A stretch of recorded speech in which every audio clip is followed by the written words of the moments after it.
আল্লাহর নবী বলেন, হে আমার উম্মত, সমস্ত আম্বিয়া ইকরাম এই দুনিয়া থেকে যাবার সময় নিজের পরিবার উম্মত সহ কারো জন্যে একটি দিনার দিরহামের তরকা মিরাস রেখে যান নাই। আম্বিয়া ইকরাম একটি সম্পদ রেখে গেছেন, ওই সম্পদের নাম ইলমে দ্বীন। সুবহানাল্লাহ। আরে চিৎকার দিয়ে বলুন না সুবহানাল্লাহ। আপনারা কি বিরক্ত হচ্ছেন? আমি ইনশাআল্লাহ বিরক্ত করব না, অল্প সময়। এটা অত্যন্ত গুরুত্বপূর্ণ একটা সাবজেক্ট। আমার বাবা যদি মারা যায়, আপনার বাবা যদি মারা যায়, মা মারা যায়, ছেলে মেয়েদের জন্য জায়গা সম্পদ রেখে যায় নাকি? টাকা রেখে যায়, ব্যাংক ব্যালেন্স, জায়গা জমিন, এই ধরনের সম্পদ রেখে যায়। কিন্তু আমার ভাইরা, সমস্ত আম্বিয়া ইকরাম, এমনকি আমাদের নবিকুল সম্রাট সৈয়দুল মুরসালিন, খাতামুন নবীন, শফিউল মুযনিবিন, জগৎগুরু মুহাম্মদুর রাসূলুল্লাহ সাল্লাল্লাহু আলাইহি সাল্লাম যে তত্ত্ব দিয়ে গেলেন, সমস্ত আম্বিয়া ইকরাম এই দুনিয়া থেকে যাওয়ার সময় নিজের পরিবার উম্মত সহ কারো জন্য একটি দিনার, একটি দিরহামের তরকা মিরাস রেখে যান নাই। আম্বিয়া ইকরাম একটি সম্পদ রেখে গেছেন, ওই সম্পদের নাম ইলমে দ্বীন।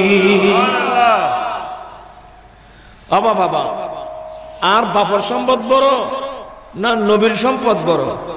নবীর সম্পদ বড়। বড় নবীর সম্পদ আবাজি। আমরা যারা মুমিন মুসলমান আছি না, আমাদের জন্য সবচেয়ে বড় সম্পদ ইলমে দ্বীন, শরীয়তের ইলম, তরিকতের ইলম, হাকিকতের ইলম, মারফতের ইলম। যে ইলম দিয়ে আমরা আল্লাহর পরিচয় লাভ করতে পারবো, নবীর পরিচয় লাভ করব, জান্নাতের পরিচয় লাভ করব। যে ইলমে দ্বীন দিয়ে মা বাবার পরিচয় লাভ করব, স্বামী স্ত্রীর পরিচয়, স্ত্রীর কাছে স্বামীর পরিচয়, এক কথায় প্রত্যেক কিছুর পরিচয় হবে ইলমে দ্বীন দিয়ে। চিৎকার দিয়ে বলুন না সুবহানাল্লাহ। সুবহানাল্লাহ। আল্লাহর নবী 10ম হিজরিতে আমার দয়াল নবী যখন বিদায় হজ করলেন, ঐতিহাসিকরা এটাকে বিদায় হজ বলে।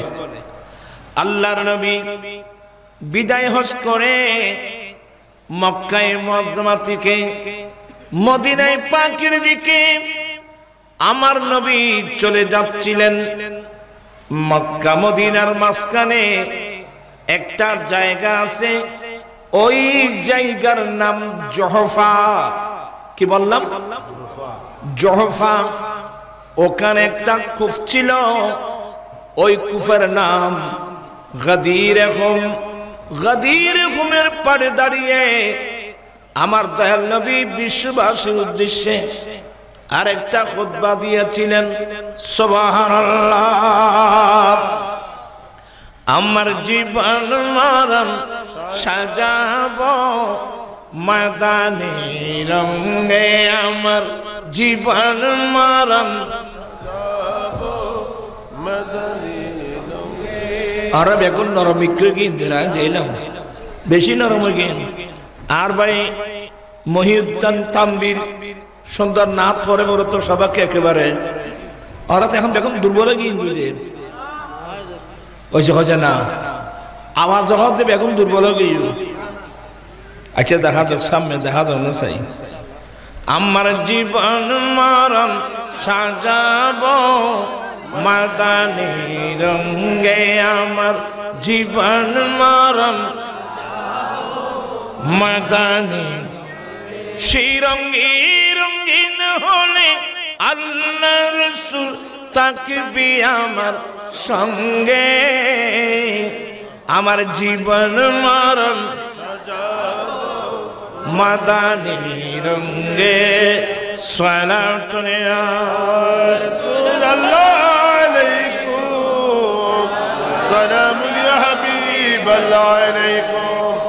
আমার দয়াল নবী গদির খুমের পারে দাঁড়িয়ে আর তা খুতবা দিয়েছিলেন। ফাহামিদাল্লাহ ওয়াসনা আলাই, আল্লাহর তারিফ, আল্লাহর প্রশংসার পরে জনগণের উদ্দেশ্যে বলছিলেন, ইউসিকু আলাইয়া আইয়াতিয়ানি রাসূল রাব্বি ফাউজিবা। ও আমার সাহাবায়ে কিরাম, অল্প দিনের মধ্যে আল্লাহর পক্ষ থেকে আজরাইল আলাইহিস সালাম আসবে আমি নবীকে নিয়ে যাওয়ার জন্য, আমি বিদায় হব। ইন্না লিল্লাহি ওয়া ইন্না ইলাইহি এই জানম পরিবাদী রাসূল পাক সাল্লাল্লাহু আলাইহি ওয়াসাল্লাম যখন বললেন আমি অল্প দিনের মধ্যেই যেটা আমাকে নিয়ে যাওয়ার জন্য আল্লাহর রসুল, এখানে রসুল মানে রসুলের লোকাবি, আজরাইল আলাইহিস সালাম আমার কাছে আসবে আমাকে নিয়ে যাওয়ার জন্য, আমি বিদায় হব। আমার দয়াল নবী বিদায় হওয়ার, বিদায় নেওয়ার কথা যখন শোনালেন, সাহাবায়ে কিরামের দুই চক্ষু দিয়ে পানি পড়ছিল। আরে রাসূল চলে যাবেন, আমরা থাকবো কিভাবে? আসলে তো এরা সত্যি আমার নবীর পাগল ছিল, ওরা রাসূল ছাড়া কিছু বুঝতো না। সবার চোখে পানি, আমার দয়াল নবী চলে যাবেন, আমরা থাকবো কিভাবে? আমার দয়াল নবী বলেন, উম্মত আমি যাচ্ছি, তবে আমি তোমাদেরকে খালি হাতে রেখে যাচ্ছি না, আমি তোমাদেরকে শূন্য হাতে রেখে যাচ্ছি না, আমি তোমাদের কাছে মহামূল্যবান দুটো সম্পদ রেখে যাচ্ছি। এই দুই সম্পদকে তোমরা যদি আঁকড়িয়ে ধরো উম্মত, তোমরা কখনো পথভ্রষ্ট হবে না। খুব মনোযোগ সহকারে শুনেন। ওয়ানা তারিকুম ফীকুম আস-সাকলাইন, আমি তোমাদের কাছে মহামূল্যবান দুটো সম্পদ তোমাদের কাছে রেখে যাচ্ছি। এই দুই সম্পদকে যদি তোমরা আঁকড়িয়ে ধরো উম্মত, তোমরা কোনদিন পথভ্রষ্ট হবে না। ইয়া রাসূলুল্লাহ, কি কি? আমার দয়াল নবী নবুয়তের জবানে ঘোষণা দিলেন, আফযালুহুমা কিতাবুল্লাহ তাআলা, এক নম্বর হলো রব্বুল আলামিনের কিতাব।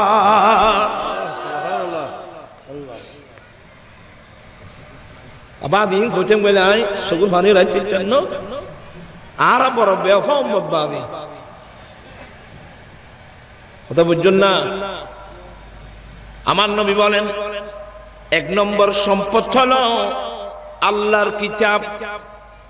যে আল্লাহর কিতাব লোহে মাহফুজের মধ্যে ছিল, যে লোহে মাহফুজ থেকে আল্লাহর কিতাব কদরের রাত্রে এই জমিনের উপর যে আসমান, আসমানের উপর একটা আল্লাহ স্পেশাল ঘর বানিয়েছেন আল্লাহর কোরআন রাখার জন্য। ওই ঘরের নাম বাইতুল ইজ্জত, ওই ঘরের নাম বাইতুল ইজ্জত। এটা দুনিয়ার আসমানের উপর, ওখান থেকে 5 আয়াত 10 আয়াত 1 সূরা করে করে আমার দয়াল নবীর কাছে নাযিল করেছেন আল্লাহ। আমার ভাইয়েরা, আমার নবী বলেন, উম্মত আমি যাচ্ছি, আমি তোমাদের কাছে মহামূল্যবান দুটো সম্পদ দিয়ে যাচ্ছি। এক নম্বর হলো আল্লাহর কিতাব, ফীহিল হুদা ওয়ান নূর, এই কিতাবের মধ্যে তোমাদের জন্য আছে হিদায়াত।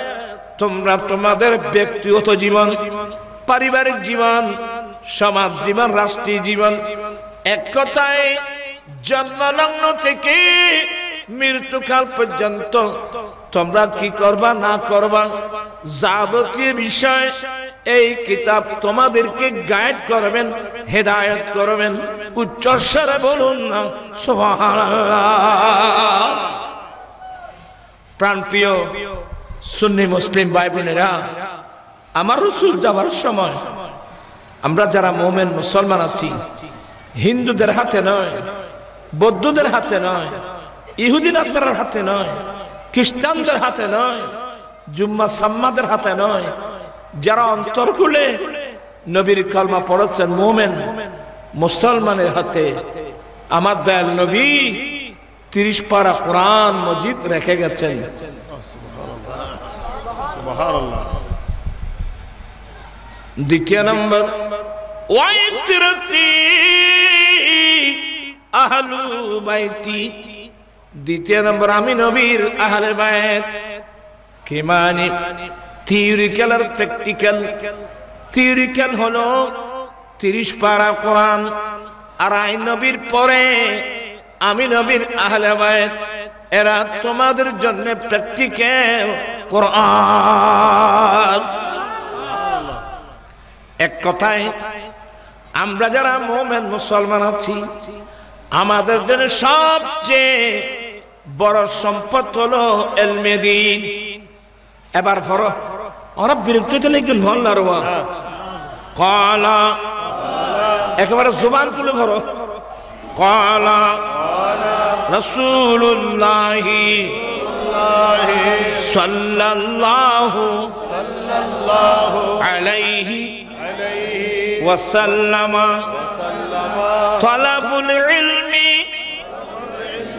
ফরিদাতুন আলা কুল্লি মুসলিম ওয়া ফি রিওয়ায়াতিন আলা কুল্লি মুসলিমিন ওয়া মুসলিমা। আমার নবী বলেন প্রত্যেক মুসলমান পুরুষ এবং নারী, প্রত্যেক মুসলমানের জন্য দ্বীনের জ্ঞান, ধর্মের জ্ঞান অর্জন করা ফরজ। সুবহানাল্লাহ। আরো ফরন আছে, শুনতে তো ফরন। ক্বালা রাসূলুল্লাহি সাল্লাল্লাহু আলাইহি ওয়াসাল্লাম, উতলুবুল ইলমা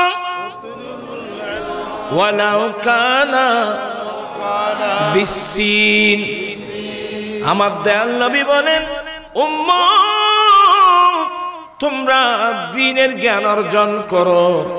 এই দ্বীনের জ্ঞান অর্জন করার জন্য তোমাদেরকে যদি সিন শহরে যেতে হয়, সিন শহরে যাও, তারপরে তোমরা দ্বীন শিখো। সুবহানাল্লাহ। প্রাণ পিসায় ভাইরা, কোথায় মদিনাতুল মুনাওয়ারা আর কোথায় সিন শহর? দূরত্ব বুঝিয়েছেন। উম্মত তোমরা দ্বীন শিখো। এই দ্বীন শিখার জন্য তোমাকে যদি অনেক দূরে যেতে হয়, যাও, তারপরে তোমরা কি শিখো? দ্বীন শিখো। আমার ভাইয়েরা বিরক্ত হচ্ছেন? তাহলে দ্বীনের জ্ঞান অর্জন করা আমাদের জন্য কি ফরজ। এর গুরুত্ব কত বড় জানেন? আপনি দ্বীন শিখার জন্য বের হয়েছেন, যেমন আজকে আপনারা মাহফিলে আসছেন, তাহলে আপনার গুরুত্ব কত বড়। আরেকটা হাদিস পড়ুন। তোমার এখনো বিরুদ্ধ লাগবে, হনো বিরক্ত হলে ভরাইছেন না ভাই? বোধহয় ক্বালা রাসূলুল্লাহি সাল্লাল্লাহু আলাইহি ওয়াসাল্লাম, মান সালাকা তরিকান ইয়াতলুবু ফীহি ইলমা সালাকাল্লাহু ওয়া ফি রিওয়ায়াতিন সাহহালাল্লাহু তরিকাম মিন তুরুকিল জান্নাহ ওয়া ইন্নাল মালায়েকা মালাইকাতা লা তাদাউ আজনিহাতাহা রাদান লিতালিবিল ইলমি। আচ্ছা ঘরে চলো তোমার কষ্ট না দেখি তো। আল্লাহর নবী বলেন যে ব্যক্তি রাস্তা অতিক্রম করে যাবে দ্বীনের জ্ঞান ধর্মের জ্ঞান অর্জন করার উদ্দেশ্যে, যে ব্যক্তি রাস্তা অতিক্রম করে যাবে রব্বুল আলামিন তাকে জান্নাতের যে কোনো একটা রাস্তা দিয়ে চালাবেন। সুবহানাল্লাহ। এক হাদিস। দ্বিতীয় নম্বর হাদিস, যে ব্যক্তি রাস্তা অতিক্রম করবে দ্বীনের জ্ঞান ধর্মের জ্ঞান অর্জন করার উদ্দেশ্যে রাস্তা অতিক্রম করবে, আল্লাহ তার জন্য জান্নাতের রাস্তা দিয়ে চলা আল্লাহ সহজ করে দেবে। এবার আমার নবী বলেন ইন্নাল মালাইকাতা, ওই তালেবে ইলম দ্বীনের জ্ঞান ধর্মের জ্ঞান অন্বেষণকারী নারী হোক পুরুষ হোক বয়স্ক হোক যুবক হোক ছেলে হোক, যারা দ্বীনের জ্ঞান অর্জন করার জন্য ঘর থেকে বের হয় সবাই তালেবে ইলম। মানুষ যখন তালেবে ইলম হয় তাদের মর্যাদা কত বড়। রব্বুল আলামিনের নূরি জগতের নূরানি ফেরেশতারা তাদের চলার পথে নূরানি ডানাগুলো বিছায় দেয়। আল্লাহু আকবার। বেগুন স্কুল দেগু তো ফেরেশতারা ডানা বিছে মেলিব। আপনারা দেখেন এই দ্বীনের জ্ঞান অর্জন করা কত বড় গুরুত্ব। যারা তালেবে ইলম দ্বীন শেখার জন্য ঘর থেকে বের হয়েছে তাদেরকে খুশি করার জন্য, তালেবে ইলমদেরকে খুশি করার জন্য আমার দয়াল নবী তথ্য দিলেন নূরি জগতের ফেরেশতারা নূরানি ডানাগুলো রাস্তার মধ্যে বিছায় দেয়। সুবহানাল্লাহ।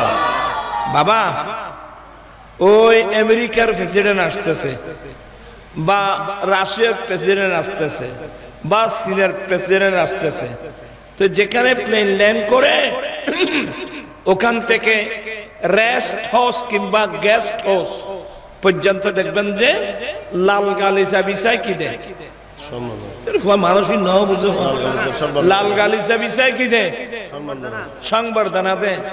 কিন্তু আমার ভাইয়েরা আপনারা তো এগুলো কি বড় করে চোখে দেখলেন? এটা বড় কিছু? আমেরিকার প্রেসিডেন্ট, রাশিয়ার প্রেসিডেন্ট, চীনের প্রেসিডেন্ট, যত বড় প্রেসিডেন্ট হোক ওদেরকে যে সংবর্ধনা দেওয়া হয়, ওই যেখানে প্লেন ল্যান্ড করবে ওখান থেকে রেস্ট হাউস কিংবা গেস্ট হাউস পর্যন্ত যে লাল গালিচা বিছায় সংবর্ধনা দেয়, এটা কি বড় করে দেখলেন? আর যারা তালেবে ইলম, যেমন আপনারা আজকে মাহফিলে আসছেন, নিয়ত যদি শুদ্ধ করে এসে থাকেন, আপনারা সবাই তালেবে ইলম, আপনাদেরকে কি দিয়ে সংবর্ধনা দিয়েছেন জানেন? আল্লাহর নূরি জগতের ফেরেশতারা আপনাদের চলার পথে নূরানি ডানাগুলো বিছাই দিয়েছেন। সুবহানাল্লাহ। নারে তাকবীর, নারে রিসালাত, নারে গাউসিয়া, ঈদে মিলাদুন নবী, আল্লামা আবুল কাসেম নূরি সাহেব। এগুলো যদি আমরা চোখে দেখতাম যে একজন তালেবে ইলমের মর্যাদা কত বড়, দ্বীনের জ্ঞান ধর্মের জ্ঞান যারা অর্জন করে, অর্জন করার জন্য ঘর থেকে বের হয়, নূরি জগতের ফেরেশতারা কি যে সংবর্ধনা দিচ্ছে, নূরানি ডানাগুলো বিছাই দিচ্ছে, এগুলো যদি আমরা চোখে দেখতাম না, জীবনে কোনোদিন স্কুলের নামও নিতেন না। ঠিক। এখন এই আয় তোরা ঠিক হইবেলা হইলাম জানে এদিন মুরব্বীওয়ালার সামনে এত করে আওয়াজ করার দেয়, সাবধান সতর্ক। যাই হোক, আমি আসলে আমরা একটা মশলা মনে রাখবেন বাবা, লাল গালিচা তো চোখে দেখা যায়, ফেরেশতাদের নূরানি ডানায় তুলে চোখে দেখা যায় না। কিন্তু আমরা মুমিন। মুমিন কাকে বলে? আল্লাযীনা ইউমিনুনা বিল গায়ব, যারা না দেখে বিশ্বাস করে। যারা না দেখে কি বিশ্বাস করে। যদি কোন উম্মত আমার নবী যে কোরআন হাদিস বলছেন এটা যদি আপনি একটু সন্দেহ করেন, আপনার ঈমান থাকবে না। নবী বলছেন যে ওয়া ইন্নাল মালাইকাতা লাতাদাউ আজনিহাতাহা রাদান লিতালিবিল ইলমি, তালেব ইলমকে খুশি করার জন্য নূরি জগতের ফেরেশতারা গোটা রাস্তার মধ্যে নূরানি ডানাগুলো বিছায়ে দেয়। সুবহানাল্লাহ। বিশ্বাস আছে? আছে। চোখে দেখতেছি না ঠিক। এবার আসুন, আমরা তো সবাই তরিকতপন্থী মানুষ। অলিকুল সম্রাট, মাহবুবে সুবহানি, আশিক ইসদানি, পীর লাসানি, পীর মীর মুহিউদ্দিন, হযরত আব্দুল কাদের জিলানী গিলানী রাহমাতুল্লাহ আলাইহি, যাকে আমরা গৌসুল আজম হিসেবে জানি এবং মানি। একটু সালাম দেন। ওলি দিগের রাজা মহারাজ লৌদে সালাম কানি আব্দুল কাদের জিলানী। ওলি দিগের রাজা মহারাজ লৌদের সালাম কানি আব্দুল কাদের জিলানী। কৃপা করে রাকমদের লাত ওগো কুতুবে রব্বানি আব্দুল কাদের জিলানী। গৌসে পাক রাদিয়াল্লাহু তাআলা আনহু, উনি দুনিয়াতে এসে ওলি হন নাই। উনি তো মায়ের গর্ভ থেকে আসতে আল্লাহর ওলি। সুবহানাল্লাহ। উনি মায়ের গর্ভ থেকে আসতে আল্লাহর ওলি। ওনার প্রথম কেরামত, উনি রমজান শরীফের চাঁদ দেখে গোটা মাস ব্যাপী রোজা রেখেছেন। সুবহানাল্লাহ। শেখ মুহাক্কিক দেহলভী রাহমাতুল্লাহ আলাইহি তার বিখ্যাত কিতাব আখবারুল আখিয়ার, এখানে তথ্য দেখলাম গৌসে পাকের কাছে জানতে চাওয়া হলো, হুজুর আপনি যে আল্লাহর ওলি, এই মসলাটা আপনি জানলেন কিভাবে? কখন জানলেন? কিভাবে জানলেন? আমার গৌসে পাক উত্তর দিয়েছিলেন, আমি আব্দুল কাদেরের বয়স যখন 10 বছর, আমি কোরআন হাদিস বুকে নিয়ে ঘর থেকে বের হলাম মাদ্রাসায় যাওয়ার জন্য। আল্লাহু আকবার, আল্লাহু আকবার। আমি আব্দুল কাদেরের বয়স যখন 10 বছর, আমি কিতাব বুকে নিয়ে ঘর থেকে বেরিয়ে মাদ্রাসায় যাচ্ছিলাম কোরআন সুন্নাহর জ্ঞান অর্জন করব। আমি আব্দুল কাদের ঘর থেকে বের হওয়ার সাথে আমি কপালের চোখে দেখতেছি আমার ডানে বামে রব্বুল আলামিনের নূরি জগতের ফেরেশতা। সুবহানাল্লাহ। গৌসে পাক 10 বছর বয়সে ওই যে ফেরেশতার কথা নবী বলছেন, গৌসে পাক 10 বছর বয়সে ফেরেশতাগুলো চোখে দেখছেন। সুবহানাল্লাহ। আমার গৌসে পাক ফেরেশতাগুলো চোখে দেখছেন। আমার গৌসে পাক বলেন, আমি ফেরেশতা দেখলাম, কয়েকজন ফেরেশতা আমার ডানে বামে খাদেমের মতো, ওরা আমাকে নিয়ে যাচ্ছিলেন মাদ্রাসায়। সুবহানাল্লাহ। ইলমে দ্বীন যারা অর্জন করে, কোরআনের জ্ঞান, হাদিস পাকের জ্ঞান, মাদ্রাসার ছাত্ররা যারা দ্বীন শিক্ষার জন্য বের হয়, তাদের ডানে বামে নূরি জগতের ফেরেশতারা খাদেম হয়ে যায়। সুবহানাল্লাহ। এই সম্মান আর কোথায় পাবেন আপনারা আমাকে বলেন তো? আমার গৌসে পাক বলেন, ওই ফেরেশতাগুলো আমাকে সঙ্গে নিয়ে যেতে যেতে যেতে যেতে আমি মাদ্রাসায় পৌঁছে গেলাম। মাদ্রাসায় পৌঁছে গিয়ে দেখলাম আমার ক্লাসমেট যারা, ওরা ক্লাসের মধ্যে বসে আছেন। ওরা ক্লাসের মধ্যে যখন বসেছিলেন, একজন ফেরেশতা ডাক দিয়ে বলে, এই মাদ্রাসার ছাত্র, তোমরা এখনো বসে আছো? আরে আল্লাহর ওলি আসছে, বসার জায়গা করে দাও। আমার বসে পাক বলে, দুর্ব্যাখ্যা দেখো জি, আমার বসে পাক বলেন, ও সেদিন থেকে আমি স্পষ্ট জানতে পারলাম আমি আল্লাহর ওলি। সুবহানাল্লাহ। আমি আমার ভাইদেরকে বলবো, আমরা মারাত্মক ভুল করছি। আমরা নিজেরাও গেলাম না মাদ্রাসায়, ছেলে মেয়েদেরকে আমরা মাদ্রাসায় পাঠালাম না। কি জবাব দেবেন কিয়ামতের মাঠে আল্লাহ আল্লাহ রাসূলের সামনে? সম্পদ তো আমাদের ঘরে, আর মুরগেলো হতিন টিকতো খজবার জাল্লাই নাই, ছেলে মেয়ে জেনে বাড়িতে নাই। আল্লাহ রসুলি দেখছি জানো, এটা সোয়াবর মেজান চালের জানো না। এগুলো বাদ দেন, আশেপাশে সবগুলো মসজিদ, পাঁচ ওয়াক্ত নামাজের সময় আযানের ধ্বনি কানে আসতেছে, আল্লাহু আকবার, আল্লাহু আকবার, আল্লাহু আকবার, আল্লাহু আকবার। আযানের ধ্বনি কানে আসছে। কসম করে বলেন, আমরা কয়জনে আযানের জবাব দিয়েছি? এই আবাদি হলাম নাই, হায়াত খানে হলাম নাই। আমরা কয়জনে আযানের জবাব দিয়েছি? আমার নবীর নির্দেশ উম্মত, মুয়াজ্জিন যখন আযান দেয়, তোমরা কাজ কর্ম সব বন্ধ করো, ব্যবসা বাণিজ্য বন্ধ, গল্প গুজব বন্ধ করে মুয়াজ্জিনের আযানের জবাব দাও। সুবহানাল্লাহ। মুয়াজ্জিন যেভাবে বলবে আল্লাহু আকবার, আল্লাহু আকবার, আমরা বলবো আল্লাহু আকবার। এক কথায় মুয়াজ্জিন যেভাবে বলবে, বেশ কম হবে হাইয়া আলাস সালাহ বললে বলবা লা হাওলা ওয়ালা কুওয়াতা ইল্লা বিল্লাহ।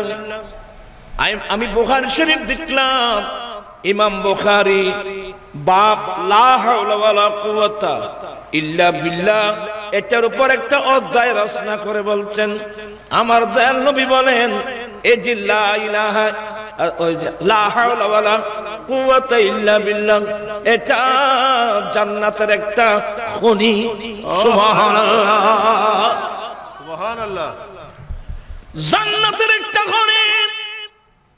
না না, আপনি যখন তরিকতের মধ্যে ডুব দিবেন, এটা একটা পারমাণবিক বোমা, মানুষের বানানো পারমাণবিক বোমা নয়, এটা আল্লাহর পারমাণবিক বোমা। লা হাওলা ওয়ালা কুওয়াতা ইল্লা বিল্লাহ। হুজুর বুঝলাম না, ইনশাআল্লাহ আমি বুঝা দিলে বুঝবেন। শেখ মুহাক্কিক দেলভী লিখছেন, আমার গৌসে পাক বসে মুরাকাবা করছেন, আল্লাহকে ডাকছেন, আপনার খালেক ও মালিকের দিকে ধ্যান চলে গেছে। আমার গৌসে পাক মুরাকাবায় আছে। আকাশ একেবারে আলোকময়, ওখান থেকে আওয়াজ আসলো, ইয়া আব্দুল কাদের, ইনউনো বেগুনো, ইয়া আব্দুল কাদের, ও আব্দুল কাদের। গৌসে পাক বলেন, কে আপনি? কে তুই? হনুয়া খদি কি এখন তুই আর নসিন? বলেন না, আপনি আমাকে চিনেন না, তুমি আমাকে চিনো না। বলো পরিচয় দাও না। কি পরিচয় দাও না? আব্দুল কাদের, তুমি রাত্র দিন যে খোদার ইবাদত করতেছো, আমি সেই খোদা।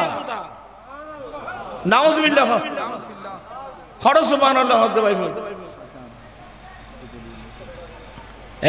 তুমি আমার খোদা, তো তুই কি কইতে চাইতে রাখবি? বলে আব্দুল কাদের, তুমি যে কষ্ট করে আমার ইবাদত করছো না, আমি তোমার ইবাদতের উপর খুশি হয়ে তোমাকে আজকে সুসংবাদ দেওয়ার জন্য আসছি। আজ থেকে তুমি আর নামাজ পড়া লাগবে না, ইবাদত করা লাগবে না। এখন বুঝাই দেন না?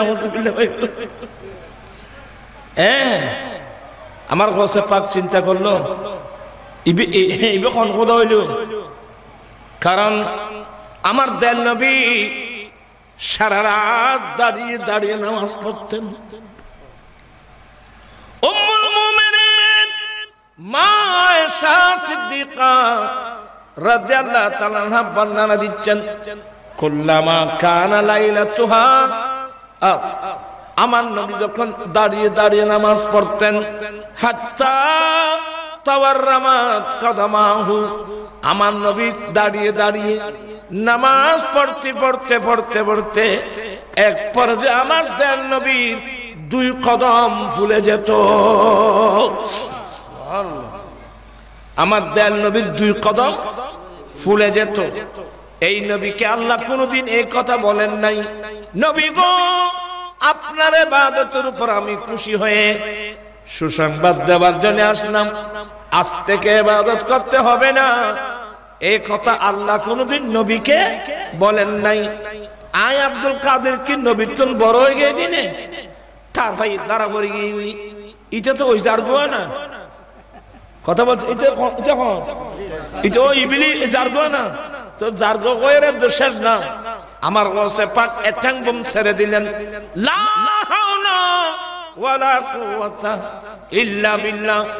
আমার গৌসে পাকের জবান থেকে লা হাওলা ওয়ালা কুওয়াতা ইল্লা বিল্লাহ বের হতে দেরি আকাশ যেটা আলোকময় ছিল, ওই বোমা ফুটলে যেমন হয় গোটা আকাশ ধোঁয়া হয়ে গেছে। কারণ বোমা ফুটছে তখন উড়ানো ইবে হন্য লা হাওলা, সবাই সবাই লা হাওলা ওয়ালা কুওয়াতা ইল্লা বিল্লাহ। এইন বড় বড় টেম্বুম আরাত ইনফালাই আর আছে আরাত তালত আরাত গুবুত তো আরাত আতিদি নিয়ামত তো আর করো আর গরম না জানজারগু আই ওইসে মরি। ওরা মত কষ্ট আনিবেন বাদে আয় দেখি তোরা, আমি বিনয়ের সাথে বলবো এই এলমের দিন আমাদের লাগবে। রসুল বলছেন তোমরা প্রয়োজনে চীন শহরে যাও, তারপরে তোমরা কি শিখো। আর হোসে পাক ইনি তো দুনিয়াতে এসে হন নাই, মায়ের গর্ভ থেকে আসতে পারলি, কিন্তু গোটা জীবনটা কাটিয়েছেন মাদ্রাসায়। কথা বলেন কথা বলেন, গোটা জীবনটা কোথায়? আরো জোর মানে গোটা জীবন কোথায়? মাদ্রাসায়। আমার গৌসে পাক হাদিস পড়াতেন, আমার গৌসে পাক তাফসীর পড়াতেন। ওরা কে বিরক্ত চলে গিয়ে বললাম আমার গৌসে পাক এই যে আমরা মাহফিল করছি বাগদাদের মানুষের সামনে, গৌসে পাক ওয়াজ করতেন না। আর তো ওয়াজ করতে হইলি আর 3টা কথা খারাপ হয়ে গেল, ওয়াজ করি ফেলি। আমার গৌসে পাক মাদ্রাসায় নিজামিয়াতে পড়াতেন, ফতোয়া আসলে ফতোয়া লিখতেন, কিন্তু বাগদাদের বলিগ ফাসি আরবি মানুষের সামনে গিয়ে আমার গৌসে পাক ওয়াজ করতেন না। আমার গৌসে পাক বাগদাদের মানুষের সামনে গিয়ে ওয়াজ করতেন না। মনোযোগ সবার আছে? আমার গৌসে পাক বলেন, একদিন আমি আব্দুল কাদের যোহরের নামাজের উযু বানাচ্ছিলাম, উযু বানিয়ে যখন দাঁড়ালাম আমি আব্দুল কাদের দেখতেছি আমার সামনে আমার দয়াল নবী। আল্লাহু আকবার। ইয়া রাসূলুল্লাহ।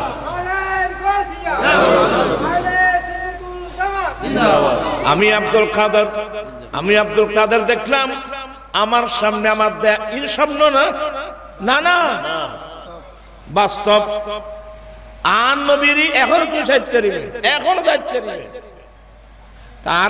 হারাতে দাম দান নাই, আর দান দল যে ভিন্ন খেনে টিয়া খামাইম, খেনে জাগা লইম, বিল্ডিং কেনে বান্ধম, সুন্দর সাহেব মাইভা বিয়ে কেন করছুম, একখান গাড়ি কেন লইম, গাড়ি বাড়ি নারী, গাড়ি বাড়ি নারী।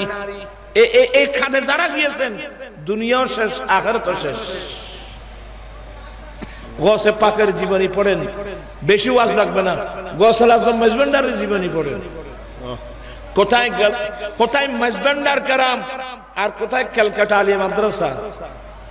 কোন যুগে, যে যুগে কার ছিল না মাইক্রো ছিল না স্কুটার ছিল।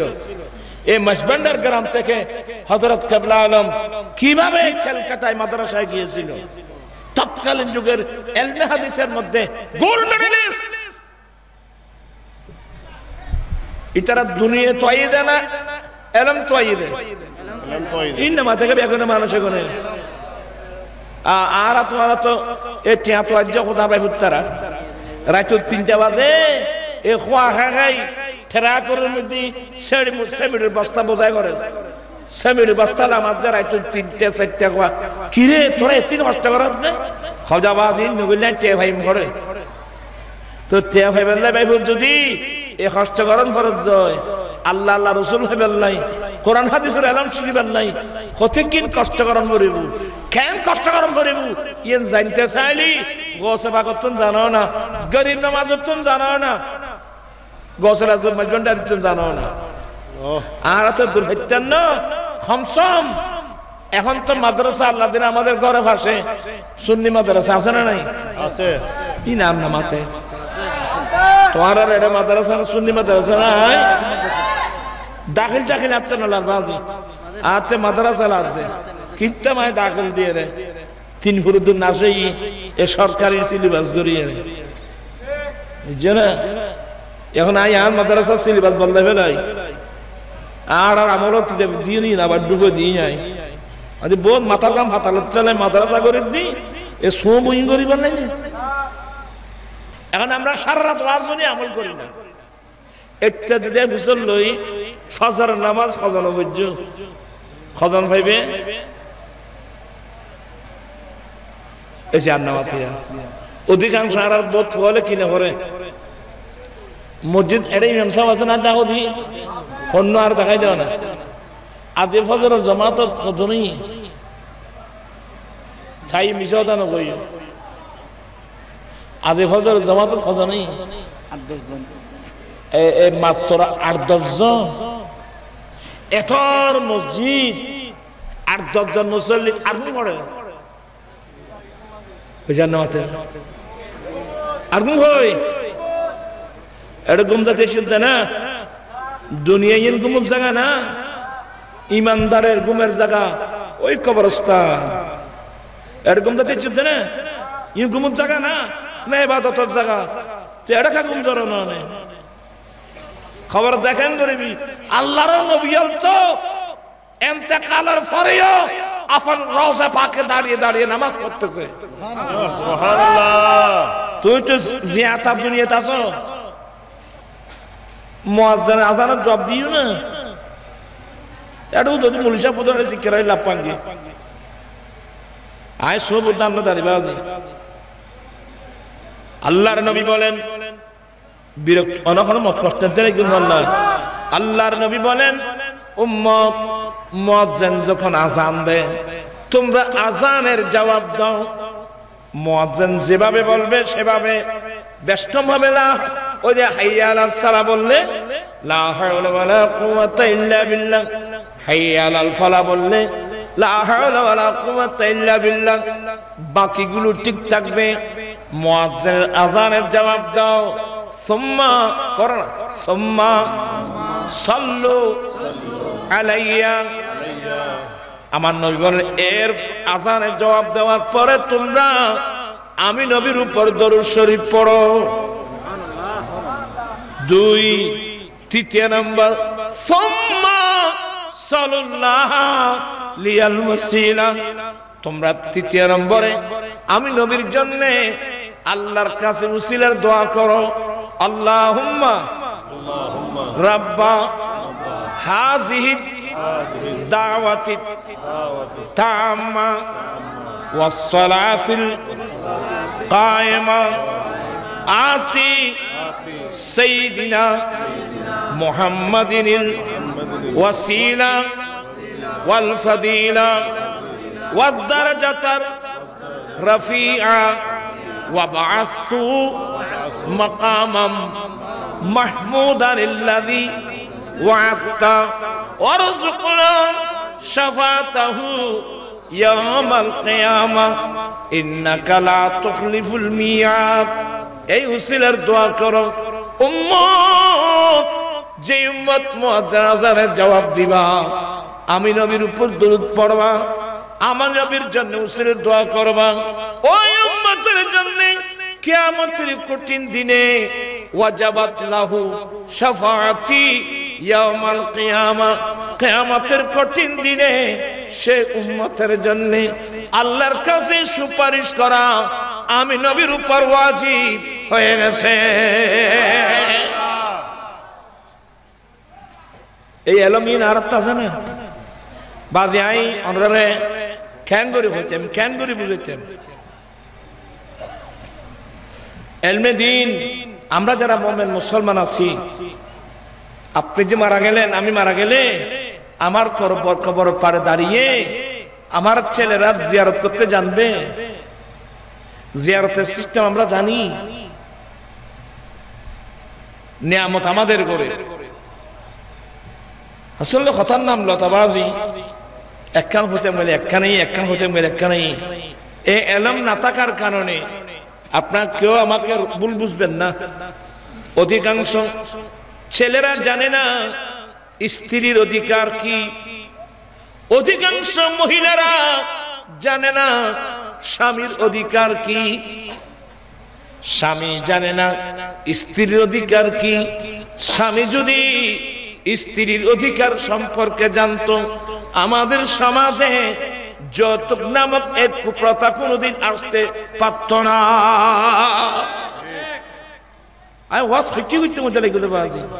সমাজ কিন্তু ডন রয়ে গেল।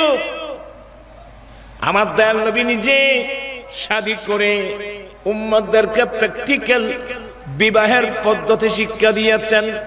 দুঃখনীয় বিষয় হলো সত্য, আজকের বিবাহের নামে আমার নবীর সুন্নাত আমরা জবাই করে দিয়েছি।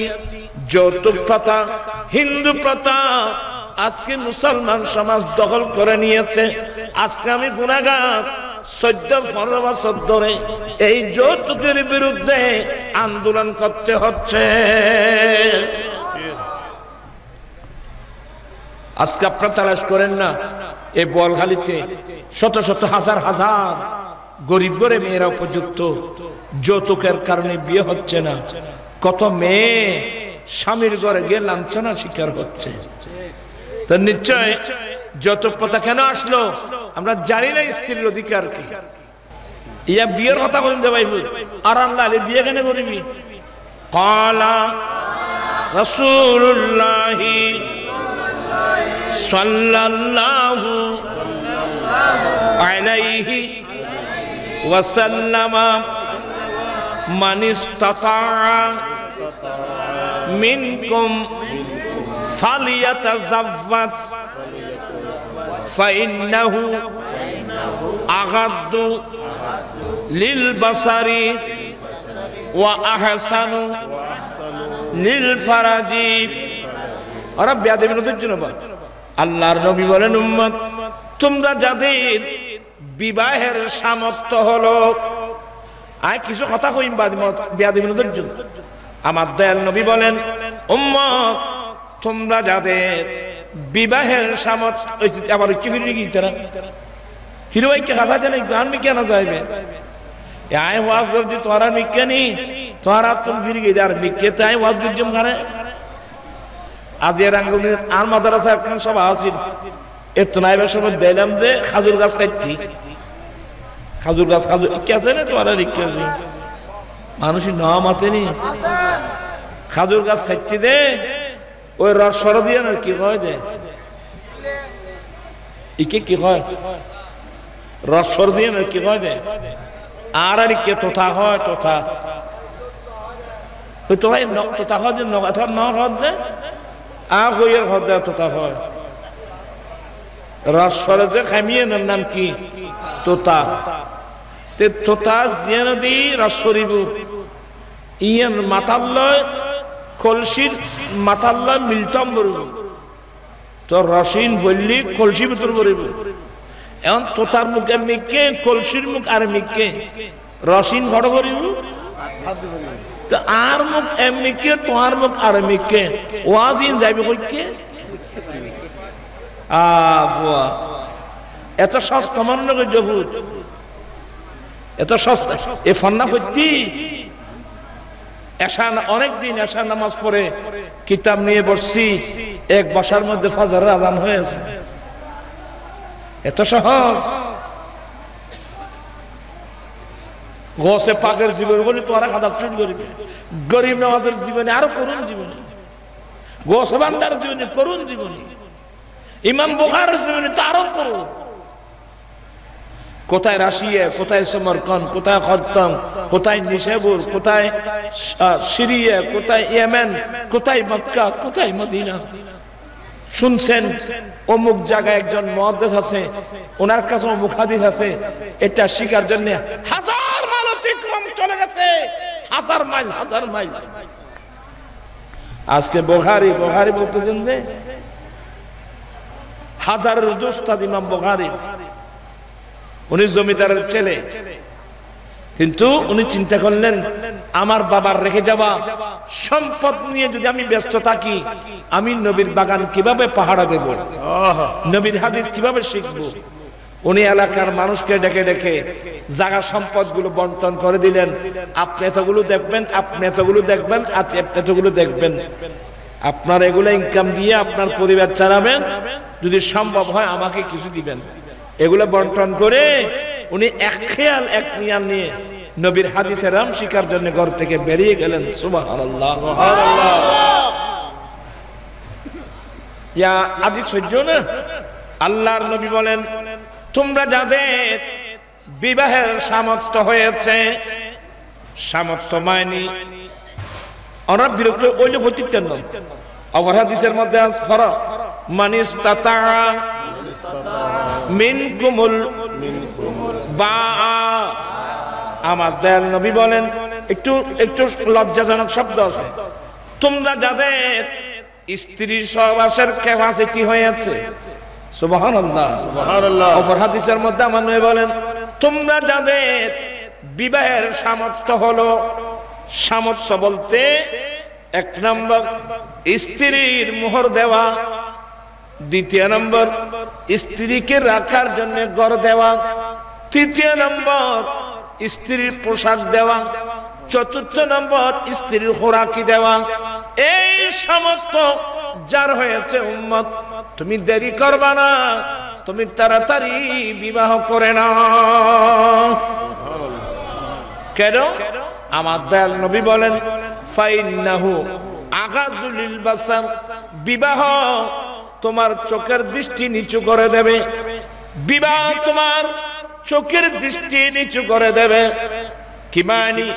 তুমি যখন বিবাহ করবা, তুমি আমি নবীর সুন্নাত মোতাবেক, শরীয়ত মোতাবেক তোমার স্ত্রীর সাথে তুমি যখন সহবাস করবা, মিলন করবা, এরপরে তোমার এই চোখের দৃষ্টি বেগানা মহিলার দিকে যাবে না। ফান্নাইন বুঝছো না? আমার নবী বলেন ফাইন্নাহু আগাদুল লিল বাসার, বিবাহ তোমার চোখের দৃষ্টি নিচু করে দেবে, বিবাহ তোমার লজ্জাস্থান হেফাজত করবে।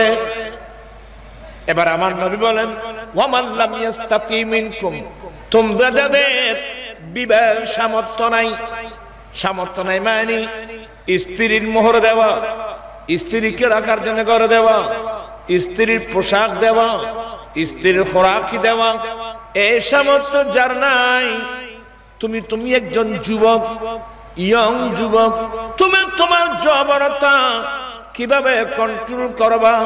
আমার দয়াল নবী তালিম দিয়েছেন উম্মত, ওই সময় তুমি আল্লাহর প্রেমে রোজা রাখবা। আল্লাহু আকবার। এই ফরমায় ঘটনা চলে গেছে অক্সফোর্ড ইউনিভার্সিটিতে, তখন তুমি ফাইন্নাহু লাহু ফিজা, রোজায় তোমার নফসকে দুর্বল করে দেবে, তুমি গুনার কাছ থেকে নিজেকে রক্ষা করতে পারবে।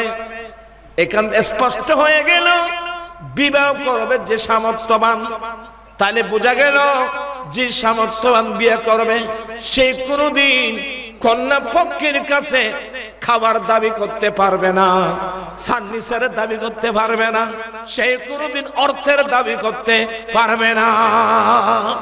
যারা দাবি করছো খাবার দাবি, ফার্নিচারের দাবি, টাকার দাবি, লজ্জাকর বিষয়। তোমার মধ্যে আত্মমর্যাদা বলতে কিছুই নাই। আজকে মুসলমান ভাড়ায় হিন্দু প্রথা এসে গেছে, যৌতুক প্রথা। আপনি পত্রিকায় দেখতেছি গত কোরবানির সময় মেয়ের বাড়ি থেকে তার শাশুর বাড়িতে, বিয়ের বাড়িতে একটা ছাগল কেন পাঠালো, গরু না পাঠিয়ে ছাগল কেন পাঠালো? জালেম এটার উপর নিজের ওয়াইফকে মারতে মারতে মারতে মারতে সাম মেরে ফেলছে। আমরা কোন দেশে বসবাস করতেছি এগুলো? আমি আমার ছেলেদেরকে বলবো, যারা নুরি হুজুর দৌড়াদৌড়ি করো, আমি নিজের ছেলের মতো করে তোমাকে বলছি, আমি প্রয়োজনে রিক্সা টেনে উপার্জন করব, আমি প্রয়োজনে ঠেলাগাড়ি টেনে উপার্জন করব, আমি প্রয়োজনে দিন মজুরি কাজ করে উপার্জন করব। তারপর আমি ভিক্ষা চাইবো না। যৌতুক চাওয়া মানে কমপ্লিট কি চাওয়া? ভিক্ষা চাওয়া। মরতার মতো চলল অবাধি ভিক্ষুক নই। আজকে ভিক্ষা প্রথায় আমাদের সমাজ ধ্বংস হয়ে গেছে। আজকে এই অন্যায়ের বিরুদ্ধে আজকে আমি 14 বছর 15 বছর এই যৌতুকের বিরুদ্ধে আমি আন্দোলন করে যাচ্ছি। আপনারা কি আমার আন্দোলন তার সমর্থন করেন? কারা কারা করেন? হাত উঠায় বলতে হবে, সবাই সমর্থন করেন। আল্লাহ তুমি কবুল করো। আল্লাহ এই গুনাহগারের আন্দোলন তুমি কবুল করো।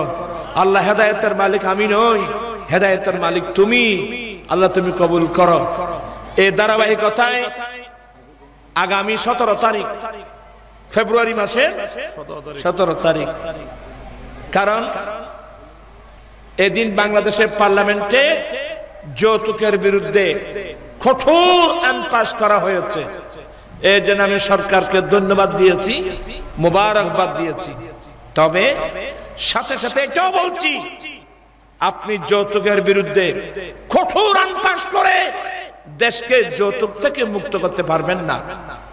কারণ আমাদের দেশে দরিদ্র মানুষের সংখ্যা বেশি। অতএব আমি সরকারের কাছে 13টা দাবি দিয়েছি।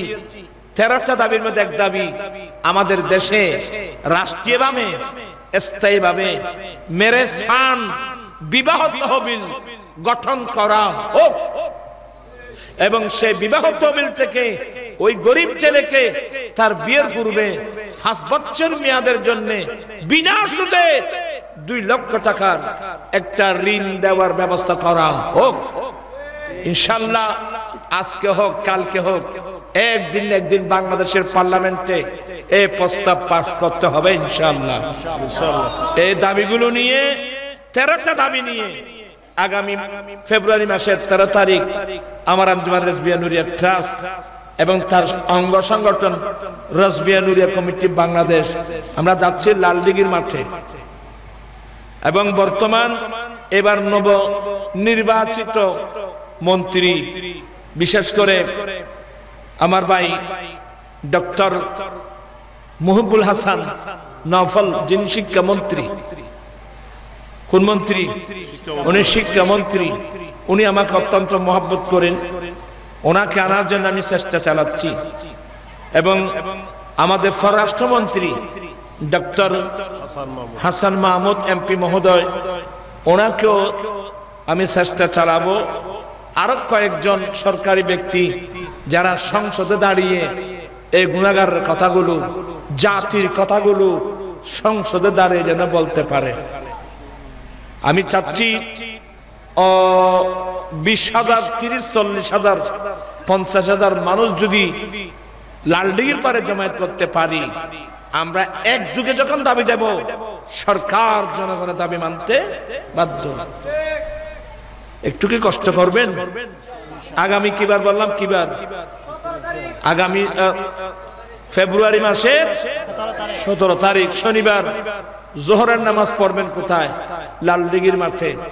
আমি আসলাম, আসলে আমি অসুস্থ মানুষ, দুর্বল মানুষ, একসময় অনেক দৌড়াদৌড়ি করেছে, এখন তার সে বয়স নেই। আমি কোন সকালে বের হয়েছি জানেন? আপনার তো, আমি তো অনেক সময় ফজর নামাজ পড়ে একটু ঘুমাতে পারি। আজকে তো মাত্র 1 ঘন্টা ঘুমানোর পরে আমি চলে গিয়েছি রাঙ্গুনিয়া, ফদুয়া, জানা স্বরাষ্ট্রমন্ত্রী আমাদের ডক্টর হাসান মাহমুদ এমপি মহোদয় বাড়ির পাশে রাজারহাটের দক্ষিণে কানুন বাজার শাহ আমির নুরিয়া সুন্নিয়া মাদ্রাসার সালানা জলসা, আমার আর মাদ্রাসা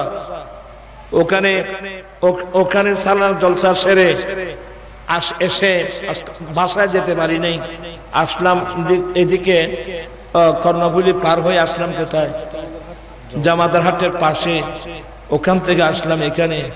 এখন আমি খানাও খাই নেই। তো আসলে সবাই মোহাব্বতের লোক। আমি অনুরোধ জানাবো, আপনারা যারা বিয়ে করবেন যৌতুক ছাড়া করতে পারবেন? যৌতুক ছাড়া বিয়ে করে আত্মীয় কজন আছো? একজন, দুইজন, তিনজন, তোরা করবি না? নারায়ণ তাকবীর, নারায়ে রিসালাত, নারায়ে গাউসিয়া, জামাতে আহলে সুন্নাত জিন্দাবাদ। আল্লাহ অনেক ছেলেরা হাত উঠে ইবাদত দিয়েছে, ওরা যৌতুক ছাড়া তোমার নবীর সুন্নাত মোতাবেক শাদী করবে। আল্লাহ তুমি তাদের ওয়াদা কবুল করে নাও। মত কষ্ট হয় না? আরাকান বাজি, মাদক, আগে কোরআন হাদিস পড়ে পেয়েছিল শরাব, মদ, এখন আধুনিক নাম ফেন্সিডিল, ইয়াবা, বাবা। আমি আমার এখানে যে ছেলেরা আসছো, আমি নিজের ছেলের মতো করে তোমাকে বলছি, তোমার বাপ, তোমার ফাদার, মাদার এগুলা কোনোদিন বলবে না, বলে নাই, বলবে না। তোমরা নিজেকে রক্ষা করো বাবা, তুমি নিজেকে রক্ষা করো। এই যে ঐশী নামক যে মেয়ে, পুলিশ সুপারের মেয়ে, মা বাবা দুজনকে জবাই করে দিল, পত্রিকায় লেখছে মেয়েটা নেশা করে। বর্তমানে অনেক মেয়েরা পর্যন্ত কি করে, তুমি ফেসবুকে চাইও না, মরত দেখে সাপ টপ ফিদি ও ঠসিয়ে কাজে মাই বলে আজানা নাই। আচ্ছা এই জানোয়ার কেন দুনিয়া তাইলে ভাই এই মিসগাইড গিয়ে মাই ভাতো পালা কিন্তু মিসগাইড গিয়ে পরিবেশে নষ্ট হয়ে মেয়েরা নষ্ট, অধিকাংশ মেয়েরা নষ্ট হয়ে যাচ্ছে। আমার ওয়াজ যারা শুনছেন, আমি আমার মেয়ের মতো, আমার ছেলে এবং আমার মেয়ের মতো করে তোমাদেরকে বুঝাচ্ছি। জীবনে কোনোদিন বলেও এসব এগুলো দেখবা না। বিশেষ করে মারাত্মক কি জানেন, এই যে ইউটিউব একটা ইয়ে আছে, এটা কিন্তু বড় মারাত্মক। আমি এগুলো দেখছি কি আছে না আছে, বলতে লজ্জা লাগে। এখানে বাবার বয়স্ক, চাচার বয়স্ক মুরব্বী আছেন, চতুর পাশে মা বোন, বলতে লজ্জা হয়, বলার ভাষা আমার নাই। এই ফেসবুকে এগুলোর জেনা ব্যভিচারের যে চিত্র, তোমরা যদি এগুলো দেখতে থাকো, তুমি তো এখনই নষ্ট হবে ঠিকই, তুমি আগামীতে মানুষ থাকবা না। আকৃতিতে মানুষ, কিন্তু স্বভাবগতভাবে মানুষ চতুষ্পদ জন্তুর চেয়ে আরো নিকৃষ্ট হয়ে যাবে। আমি কি ভুল বললাম না সত্য বললাম? শব্দ আমার মুখ দিয়ে বের হচ্ছে না, এমন খারাপ খারাপ চিত্র। এই সমাজের অনেক যুবক যুবতী, নারী পুরুষ রাতের বেলায় ঘুমাতে পাচ্ছে না, একটার পর একটা চ্যানেল টেনে টেনে জেনা ব্যভিচারের চিত্র দেখে দেখে তোমাকে ধ্বংস করে দিচ্ছ। আমি একটা লজ্জা ফেলে কথা বলবো, তোমরা ছেলেদেরকে বলছি, মেয়েদেরকে বলছি, তোমরা এই চিত্রগুলো দেখলে তোমার বীর্য নষ্ট হবে। এই বয়সে তোমার বীর্য যদি নষ্ট হয়ে যায়, তুমি যখন বিয়ে করবা, দাম্পত্য জীবনে যাবে, তখন তুমি তোমার ওয়াইফের কাছে ব্যর্থ হবে। তখন শুরু হয়ে যাবে তোমার ওয়াইফ পরকে প্রেমে পড়বে, শুরু হয়ে যাবে তোমার সংসারে অশান্তির আগুন। আমি কি বল, আমি লজ্জা ফেলে বলছি, তোমাকে বাঁচানোর জন্য বলছি। এখন আপনি তালাশি চালান না, কয়টা করে স্বামী স্ত্রী মিল আছে? এ কথা কেউ বলবে না। আমি বলছি, লজ্জা ফেলে বলছি, তোমাদেরকে বাঁচানোর জন্য বলছি, আল্লাহর ওয়াস্তে বলছি। তোমরা নিজেকে বাঁচো। আর একটা কথা, 5 ওয়াক্ত নামাজ ফরজ, নামাজ যেন এক ওয়াক্ত নামাজ যেন কথা না হয়, নামাজ ফরজ। আজ থেকে মৃত্যুকাল পর্যন্ত, মৃত্যুর আগ পর্যন্ত নামাজ কথা না হয়। মা বোনরা পর্দা করবেন, আর এখানে আরেকটা নসিহত শেষ, আমার আর বলবো না। অনেকের মুখে দাড়ি নেই, আমি দেখতেছি এখানে অনেকের মুখে দাড়ি নেই, অথচ আমরা সবাই জানি পুরুষের জন্য দাড়ি রাখা আমার রাসূলের কি সুন্নাত। আমি আমার ভাইদেরকে বিনয়ের সাথে বলবো, পরিবেশের কারণে, বন্ধু বান্ধবের তালে পড়ে বা পরিবেশের কারণে আপনি এতদিন রাখেন নাই, আমি একটা নসিহত করব, খোদাই না করুক আপনি দাড়ি রাখেন নাই, এই অবস্থা যদি মারা যান কবরের মধ্যে তো আমার রাসূল আসবে নাকি? আমার রাসূলকে আপনি দাড়ি ছাড়া এই চেহারাটা দেখাবেন কিভাবে? তোমরা নিজের কাছে নিজে জিজ্ঞেস করো। এই যে বাংলাদেশের পাশে ইন্ডিয়া, ইন্ডিয়ার প্রধানমন্ত্রী কে? নরেন্দ্র মোদী। মুসলিম না হিন্দু? হিন্দু না উগ্রবাদী হিন্দু? কিন্তু এরপরেও ওরা বিধর্মী হওয়ার পরেও ওরা আমার নবীকে নিয়ে ওরা রিচার্জ করতেছে যে মুসলমানের নবীর যে কালচার স্বভাব, তন্মধ্যে একটা পুরুষরা কি রাখা, দাড়ি রাখা। আসলে দাড়ি মানুষের চেহারার সৌন্দর্য বাড়ায়, দাড়ি মানুষের সম্মান বাড়ায়, দাড়ি মানুষের মর্যাদা বাড়ায়। আজকে একজন বিধর্মী হয়ে নরেন্দ্র মোদী দাড়ি রাখতে পারলো, আর আমি নবীর কালমা পড়ে আমি দাড়ি রাখতে পারলাম না। আমার ভাইজান, ওয়াজ নূর হিসেবে লাগবে না। আল্লাহ আপনাকে একটা বিবেক দিয়েছেন, আকল দিয়েছেন, দাড়ি রাখতে সম্মান কমে না বাড়ে? তা আজ থেকে আমি কি বুঝাতে পারলাম? আজ থেকে কি দাড়ি রাখতে পারবা? ক্ষণ ক্ষণ ভারী বাদ তুমি আর দেখো আইসাই মাশাআল্লাহ। নারায়ে তাকবীর, নারায়ে রিসালাত, নারায়ে গাউসিয়া। আয় আল্লাহর এক বাইরা হাত উঠে ওয়াদা দিয়েছে, ওরা তোমার নবী, তোমার নবীর প্রেমে দয়াল নবীকে ভালোবেসে নবীর সুন্নাত মোতাবেক দাঁড়িয়ে রাখবে। আল্লাহ তুমি প্রত্যেকের ওয়াদা কবুল করে নাও। আল্লাহুম্মা আমিন। রব্বানা যালামনা আনফুসানা ওয়া ইন লাম তাগফির লানা ওয়া তারহামনা লানাকুনান্না মিনাল খাসিরিন। হে আল্লাহ, গরিব নামাজের নামে ঐক্য সংগঠনের উদ্যোগে আয়োজিত আজকের মাহফিল কবুল করে নাও। লাইটিং, প্যান্ডেল, স্টেজ, তাবাররুকাতের ব্যবস্থা কবুল করে নাও। কোরআনে পাকের তেলাওয়াত, হামদ, নাত, কিরাত সহ কোরআন সুন্নাহর আলোচনা, আল্লাহ দুরূদ সালাম সবগুলো কবুল করে এগুলো সওয়াব সোনার মদিনায় মাহবুব নবীর চরণে পৌঁছে দাও। আমিন। মাওলা আহলে বাইত রাসূল, সাহাবাত রাসূল, তাবেঈন, তবে তাবেঈন, আইম্মায়ে মুজতাহিদিন, মুহাদ্দিসিন, মুফাসসিরিন সমগ্র আউলিয়া ইকরামদের দরবারে দরবারে পৌঁছে দাও। আমিন। মাওলা সকলের মাকামাত কিয়ামত পর্যন্ত বুলন্দ করো। আল্লাহ, আমরা যাদের মুহাব্বতের আব্বা আম্মা, দাদা দাদি, নানা নানি, ভাই বোন, আত্মীয় স্বজন চিরদিনের জন্য বিদায় হয়ে কবরস্থানে চলে গেছে, আল্লাহ প্রত্যেকের কবরে কবরে পৌঁছে দাও। আমিন। মাহবুব, আমরা অনেক গুনাহ করেছি আল্লাহ, কবিরা সগীরা, জেনে না জেনে, ইচ্ছা নিশ্চয়। আল্লাহ তোমার নাম গফুর, তোমার নাম গফফার। আল্লাহ দয়া করে আমাদের অতীত জীবনের গুনাহগুলো মাফ করে দাও। আমিন। মাওলা, আমি অসুস্থ, অনেক ভাই বোন অসুস্থ। কি নাম বলে দেবো? হালিমা খাতুন, একজন মহিলা, আমার আজিজ গ্রাম আবু তৈবের আম্মা। আল্লাহ অসুস্থ, সেবা দাও। আমি নিজে অসুস্থ, আমার আম্মি যেন অসুস্থ, আমার শাশুড়ি অসুস্থ। আল্লাহ, আমার মুরিদ মাহবুব আব্বার অসুস্থ। এবার বিশেষ করে আমার বড় ভাই, বড় ভাইয়ের একমাত্র মেয়ে উম্মুল খায়ের সাদিয়া অপারেশন হয়েছে। আল্লাহ দয়া করে তুমি সেবা দান করো। আল্লাহ, অনেক নারী পুরুষ অসুস্থ, সেবা দাও। বিশেষ করে অনেক মহিলারা গর্বিত আছে। আমার মেজর ছেলে আবু গালে মোহাম্মদ রায়হানের স্ত্রী, আল্লাহ ডাক্তার সময় দিয়েছেন, আগামী মাসের 2 তারিখ সময় দিয়েছেন। আল্লাহ, নরমাল ভাবে যেন ছেলের সন্তান প্রসব করতে পারে। আল্লাহ, তোমার দয়া ছাড়া সম্ভব নয়। এভাবে অনেক গর্বিতা মহিলা আছে। আল্লাহ, কত মহিলা আয় আল্লাহ ছেলের সন্তান প্রসব করতে গিয়ে কত মা জীবন্ত কবরস্থানে চলে গেছে। আল্লাহ, তোমার দরবারে ভিক্ষা চাচ্ছি।